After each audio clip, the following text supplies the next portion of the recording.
Hello students. Today we learn Unit 4th, Chapter 10th, Human Settlement. Unit 4th में एक chapter human settlement है। ये आपके 5 marks का एक क्वेश्चन और 1 मार्क्स का मैप, टोटल 6 मार्क्स का ये आपका चैप्टर है। इस चैप्टर में आप ह्यूमन सेटलमेंट्स, उसके टाइप्स, उसकी प्रॉब्लम्स हैं, उनकी स्टडी करते हैं। इसमें देखिए, we all live in cluster of house. हम सब लोग जो हैं वो घरों के समूह में रहते हैं। You may call it A village, A town और ए सिटी, जिसको हम एक गांव, एक टाउन और एक सिटी के नाम से जानते हैं, सिटी के नाम से जानते हैं। All are examples of settlement, ये सभी जो हैं वो सेटलमेंट कहलाते हैं। The study of human settlement is base of the human geography because of form of settlement in any particular region reflect human relationship with the environment. सभी मानव बस्तियां जो हैं वो मानव और उनके पर्यावरण के अंतर संबंध को दर्शाती हैं। जो मानव भूगोल है, इसके अंदर हम मानव बस्तियों का अध्ययन करते हैं। तो इसमें दिया गया the study of human settlement is base of human geography. Human geography का ये बेस माना जाता है।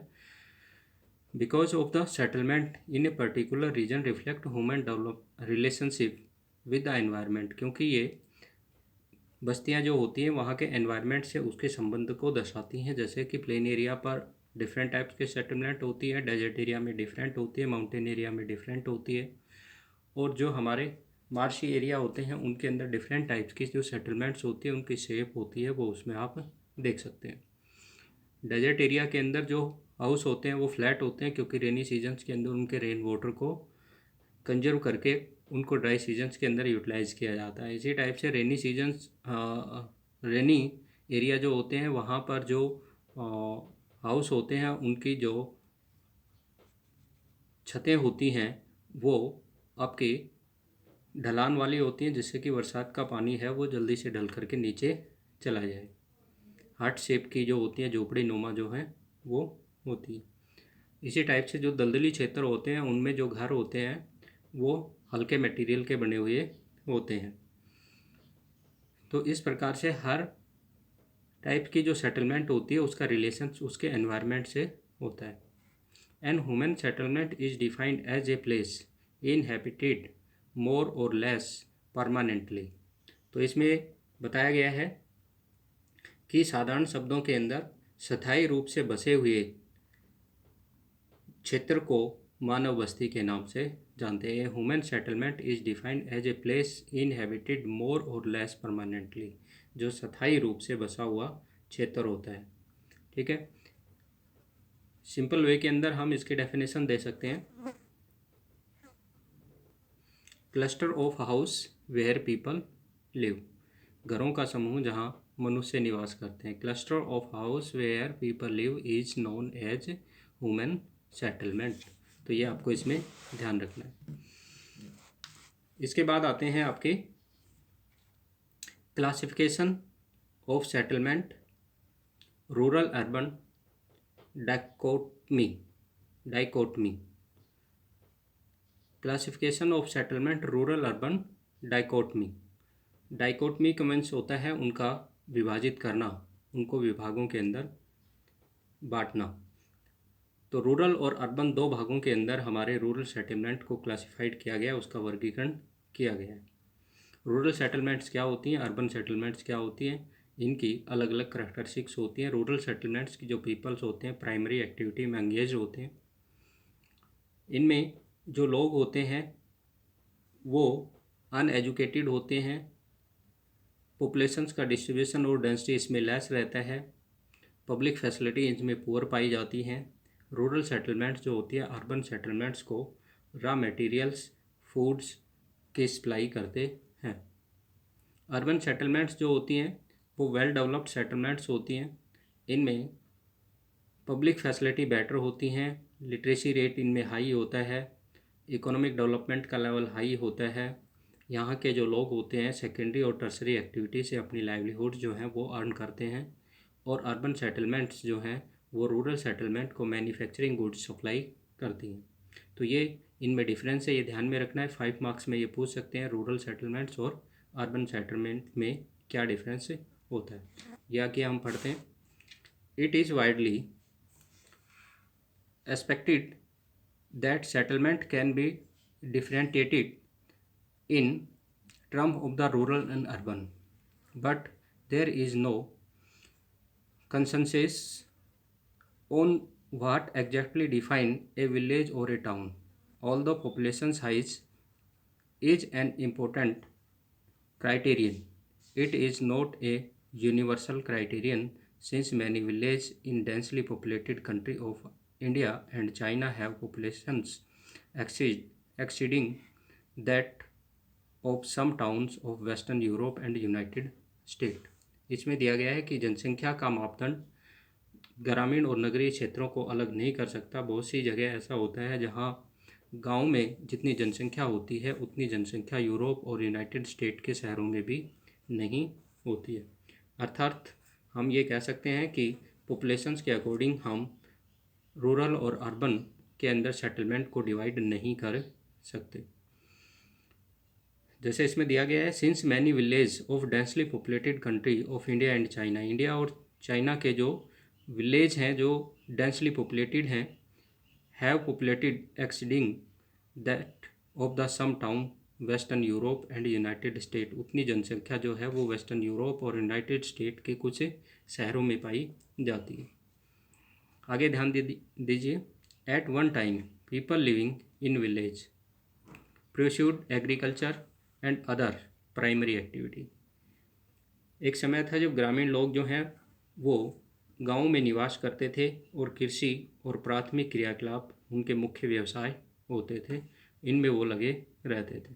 But presently in developed country, ये ध्यान से सुनना है यहाँ पर जो लाइन है इसको, but presently in developed country large sections of urban population prefer to live in the village even though they work in the city. कि डेवलप्ड नेशंस के जो लोग हैं वो गांव में रहना पसंद करते हैं, गांव में रहने को महत्व देते हैं, जबकि वो शहरों में काम करते हैं। मीन्स डेवलप्ड नेशंस में ट्रांसपोर्ट सिस्टम बेटर होता है, जिससे रूरल एरिया के जो सिटीजन्स हैं वो अर्बन एरिया में काम करते हैं और शाम को वापस आकर के अपने गांव में ही निवास करते हैं। ठीक है, तो ये आपको इसमें ध्यान रखना है। तो वो ऐसा क्यों करते हैं? क्योंकि ग्रामीण क्षेत्र जो हैं वहाँ पर एनवायरनमेंट क्लीन रहता है और अन्य जो बेसिक नीड्स होती हैं, बेसिक रिक्वायरमेंट्स की गुड्स होती हैं, वो इन डेवलप्ड नेशंस में अर्बन एरिया की जैसे ही अवेलेबल होती हैं, उनके जैसे ही उनको गांव में भी सुविधाएं उपलब्ध हो जाती हैं। इसलिए ये लोग जो हैं वो शहरों के पोल्यूशन और कंजस्टेड एरिया से बचने के लिए, भीड़ भाड़ से बचने के लिए ये वापस अपने गाँव में आकर के रहने को प्रेफर करते हैं, उनको ही महत्व देते हैं। The basic difference between the town and village is that in town the main occupations of the peoples is related of secondary and tertiary sector.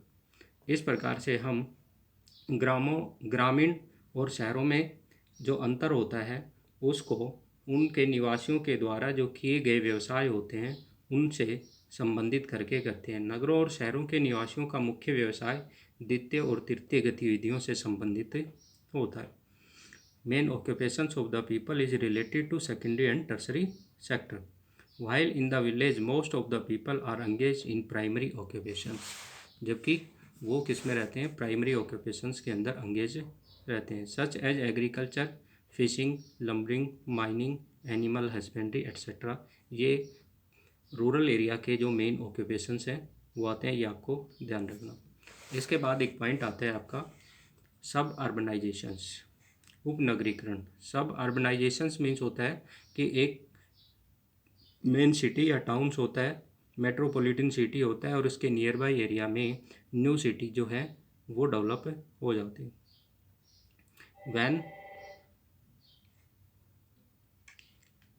वहन न्यू टाउन्स और city develop around a metropolitan city.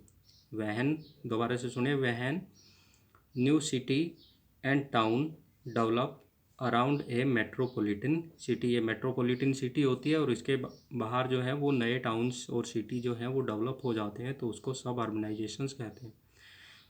जो हमारे old city या towns होते हैं congested होते हैं, polluted हो जाते हैं, इनमें लिविंग स्पेस जो है वो लेस हो जाता है, जिसके कारण से जो बेटर एनवायरनमेंट्स और बेटर और चीफ सेटलमेंट फैसिलिटी रिसीव करने के लिए जो पीपल्स होते हैं, लोग जो होते हैं, सिटीजन जो होते हैं, वो अपने ओल्ड टाउन से बाहर निकल करके उसके बाहरी क्षेत्र के अंदर न्यू टाउन्स और सेटलमेंट्स हैं और जो सिटी है वो डेवलप कर लेते हैं, तो उसको सब अर्बनाइजेशंस कहते हैं। जैसे दिल्ली के बाहर जो है गुड़गांव है, फरीदाबाद है, नोएडा है, मानेसर है, ठीक है। इस प्रकार से नए टाउन्स हैं वो डेवलप हो रहे हैं, तो उसको हम सब अर्बनाइजेशंस का नाम देते हैं।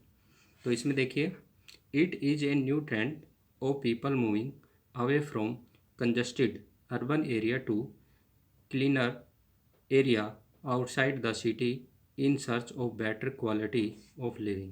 Better quality of living.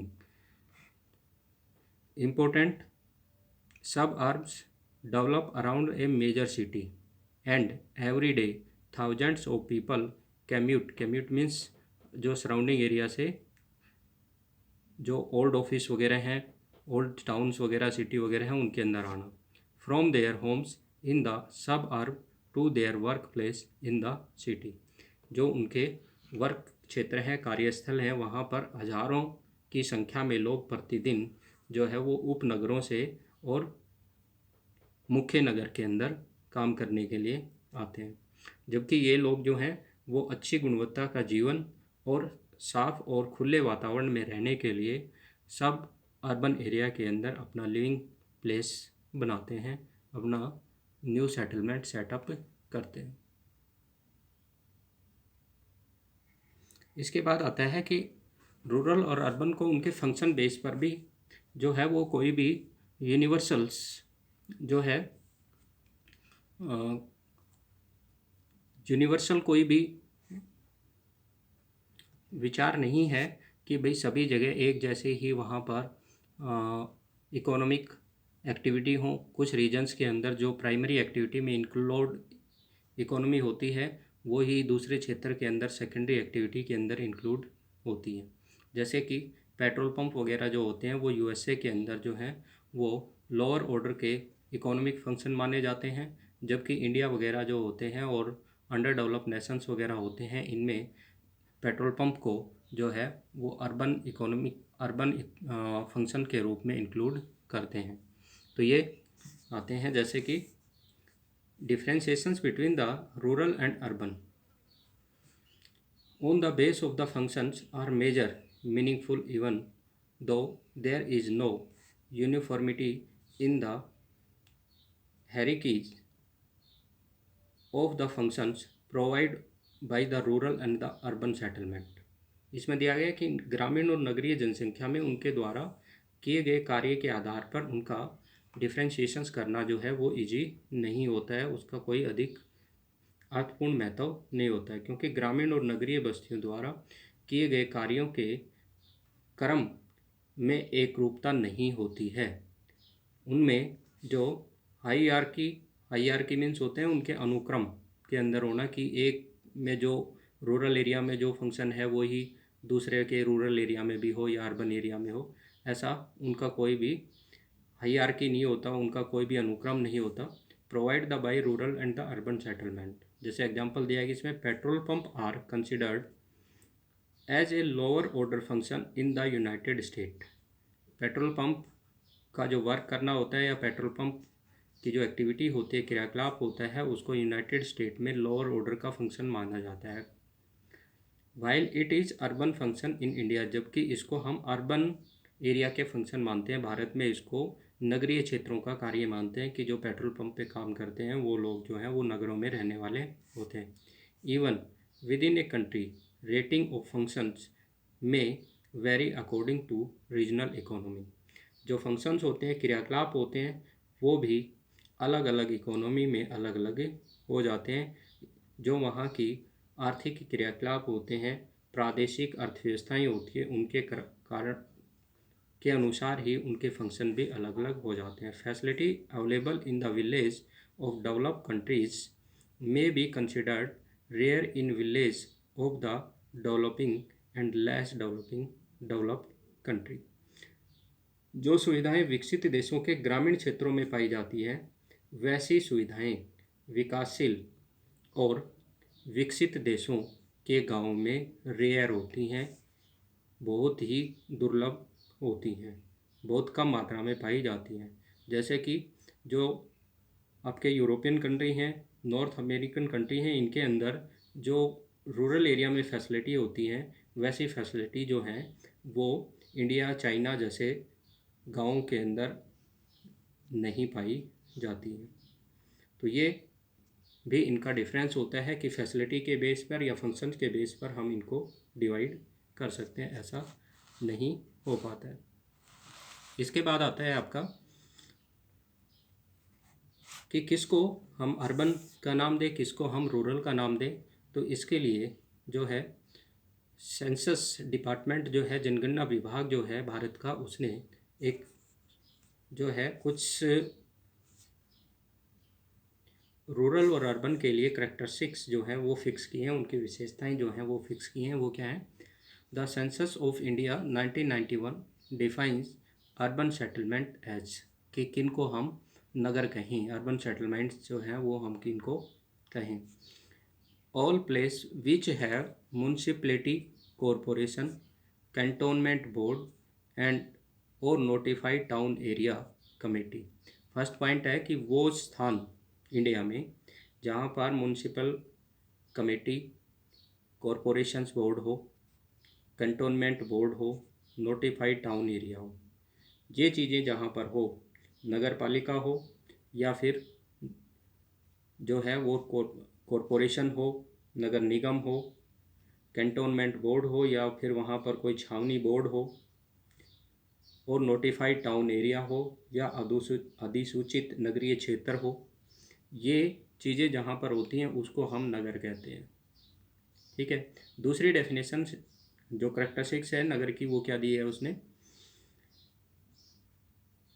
Have a minimum population of 5000 persons, और वहाँ की जनसंख्या जो है वो 5000 कम से कम हो, यानी कि 5000 से अधिक जनसंख्या जहाँ पर होती है उसको हम नगर का नाम देते हैं भारत में।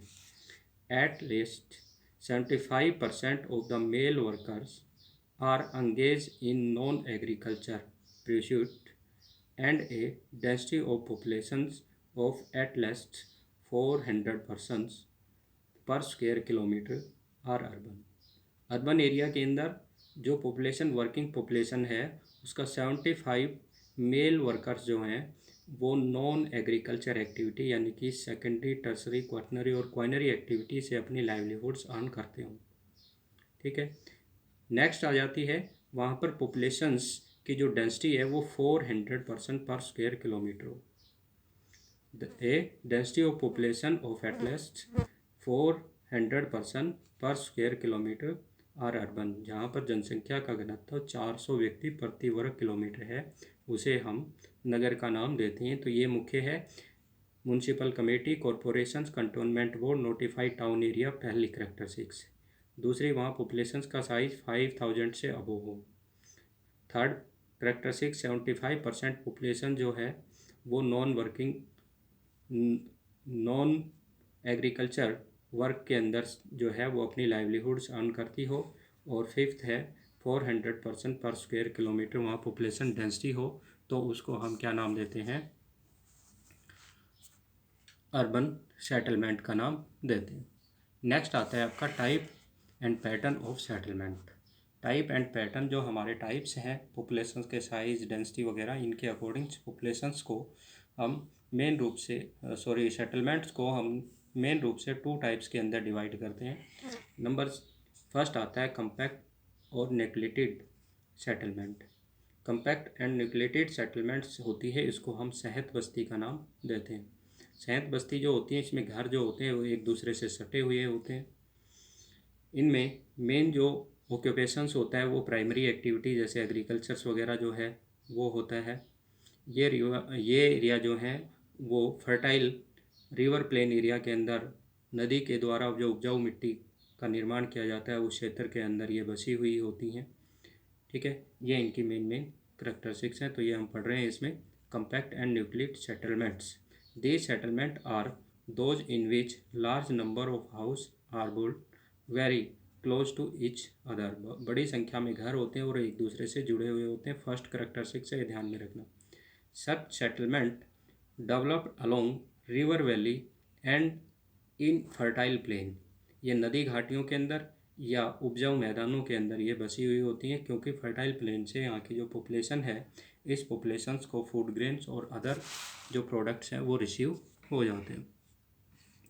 Communities are closely knit and share common occupations, यहाँ के जो लोग हैं, समुदाय हैं, वो मिलकर के रहते हैं और उनके व्यवसाय भी जो ऑक्यूपेशंस होते हैं वो भी एक दूसरे के जैसे ही होते हैं, एक समान ही होते हैं, जिनमें वो एक दूसरे की हेल्प करते हैं।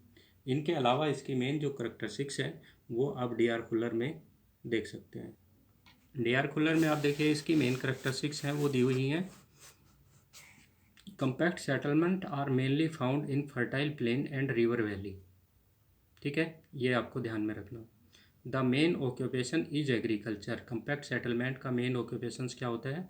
एग्रीकल्चर, ये ध्यान में रखना है।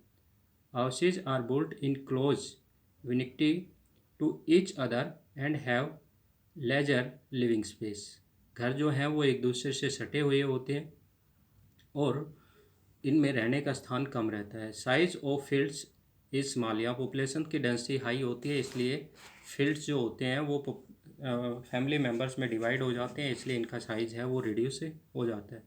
Street are dirty due to lack of proper drainage, जो डर्टी वाटर होता है उसके ड्रेनेज सिस्टम प्रॉपर ना होने के कारण से यहाँ की जो गलियाँ होती हैं वो गंदी पाई जाती हैं। The inhabitants of the compact settlement work and defend them collectivity, यहाँ के जो लोग हैं वो मिलजुल करके काम करते हैं और सुरक्षा का कार्य भी मिलजुल करके करते हैं। जो सुरक्षा होती है, क्योंकि गांव की सुरक्षा जो वाइल्ड एनिमल्स वगैरह होते हैं और अदर्स जो थीव्स वगैरह, चोर वगैरह हो जाते हैं, डकैत वगैरह हो जाते हैं, उनसे गांव के लोग जो हैं वो अपनी सुरक्षा है वो मिलजुल करके करते हैं। साथ ही जो एग्रीकल्चर का वर्क होता है वो भी कंपैक्ट सेटलमेंट के अंदर क्या करते हैं, आपस में एक दूसरे से मिल करके एक दूसरे की हेल्प करके करते हैं। तो ये थे कंपैक्ट सेटलमेंट के करैक्टरिस्टिक्स। कंपैक्ट सेटलमेंट जो होती हैं वो रिवर वैली प्लेन एरिया के अंदर पाई जाती हैं, इसलिए जो रिवर वैली होते हैं इनको कार्डल ऑफ सिविलाइजेशंस का नाम दिया जाता है, सभ्यता के पालने के नाम से जानते हैं। इसके बाद आते हैं आपके डिस्प्रेस सेटलमेंट। डिस्प्रेस सेटलमेंट जो होती हैं वो खुली होती हैं, जिनको हम परकेंड या एकांकी बस्ती के नाम से जानते हैं, आइसोलेटेड के नाम से जानते हैं। In this settlement, houses are spaced far apart and often interseparates. इनमें जो घर होते हैं वो एक दूसरे से दूर होते हैं और ये खेतों में एक दूसरे से अलग अलग बने हुए होते हैं। खेत इनके बीच में रहते हैं, उसके बाद सब अपने अपने खेतों के अंदर ये बने हुए होते हैं। इंटरसेपरेट विद फील्ड्स के अंदर ये बने हुए होते हैं। A cultural feature such as a place of the worship or a market binds the settlement together. एक सांस्कृतिक आकृति जैसे पूजा स्थल अथवा बाजार या बस्तियों को ये एक साथ बंधे हुए होते हैं। इनके बाजार हैं, इनमें ये आकर के एक दूसरे से मिलते हैं, या फिर इनके जो पूजा स्थल वगैरह जो होते हैं वो इनको जो है वो एक दूसरे से जोड़े रखते हैं। एनसीईआरटी में जो इसकी डिस्प्रेस सेटलमेंट की करैक्टरिस्टिक्स हैं वो बहुत कम हैं। डी.आर. खुल्लर के अंदर आप देखिए इसकी मेन जो करैक्टरिस्टिक्स हैं वो आपकी आ जाती हैं। Scattered settlements are mainly found in the hills, plateau, highland and arid and semi arid land. ये ध्यान में रखना है। डिस्प्रेस सेटलमेंट पूछ लेते हैं कौन से एरिया में, तो ये पाई जाती है फाउंड इन द हिल्स, पहाड़ी क्षेत्रों में, पठारी क्षेत्रों में, ऊंचे क्षेत्रों में, शुष्क क्षेत्रों के अंदर, अर्धशुष्क क्षेत्र जो होते हैं इनके अंदर ये पाई जाती है। Animal grazing and lumberings are the main occupations. जो कम्पैक्ट सेटलमेंट था उनका मेन ऑक्यूपेशन था एग्रीकल्चर, जबकि डिस्प्रेस सेटलमेंट का मेन ऑक्यूपेशन जो है एनिमल गार्जिंग, पशुपालन करना एंड लंबरिंग, लकड़ी काटना वगैरह इनका मेन ऑक्यूपेशंस होता है। नेक्स्ट उसमें क्लस्टर्ड हाउस थे, इसमें जो है वो isolated house are isolated and scattered over the land, they provide more living space, fields are more living space, जो दूर होते हैं और इनके अंदर जो खेतों का आकार बड़ा होता है, क्योंकि यहाँ पॉपुलेशंस का डिस्ट्रीब्यूशन और डेंसिटी लेस होती है, इसलिए पर पर्सन फील्ड का साइज़ जो है वो लार्ज अवेलेबल रहता है। नेक्स्ट आते हैं, उसमें फील्ड्स के साइज स्मॉल थे, इसमें फील्ड्स के साइज हैं वो लार्ज होते हैं। The settlement are quite neat and clean, ये सेटलमेंट है वो साफ़ सुथरी पाई जाती हैं, क्योंकि इनमें ड्रेनेज सिस्टम जो होता है वो बेटर होता है, जिसके कारण से यहाँ के स्ट्रीट वगैरह है वो डर्टी नहीं होती है, गंदी नहीं होती। People of dispersed settlement lead isolated life, यहाँ के लोग जो हैं वो एकांकी जीवन व्यतीत करते हैं, अपनी जो एग्रीकल्चर या जो अपनी इकोनॉमिक एक्टिविटी हैं वो भी सेल्फ करते हैं, और साथ ही जो अपनी डिफेंस होती है वो भी सेल्फ ही करते हैं, स्वयं ही करते हैं, किसी दूसरे पर ये डिपेंड नहीं रहते हैं। तो ये 5 मार्क्स में आपका क्वेश्चन आ सकता है, what is the difference between the compact and dispersed settlement. तो इसको आप अच्छे से नोट करके लिख लें।